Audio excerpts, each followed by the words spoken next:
Deyim 2025-ci il test toplusundan belə bir maraqlı suala baxmaq istəyirdim.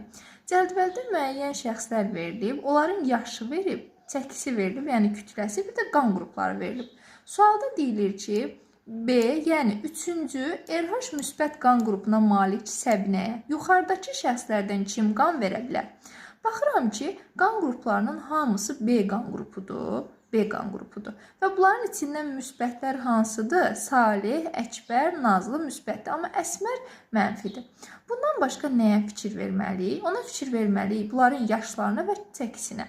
Dərslikdə belə bir məlumat var ki, 18-65 yaş aralığında olan və çəkisi 50 kiloqramdan çox olan şəxslər ildə 4 dəfə qan verə bilərlər. Baxıram ki, Əsmərin 15 yaşı var. Salihin də 16 yaşı var.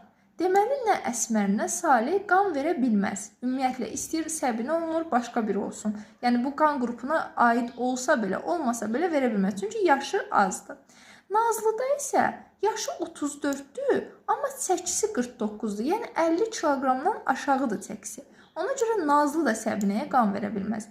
Amma Əkbərin yaşı 25-dir, çəkisi isə 76-dır və qan qrupu da B, RH müsbətdir. Yəni, Səbinəyə uyğundur. Ona görə də yalnız Əkbər Səbinəyə qan verə bilər. Cavab Y variantı.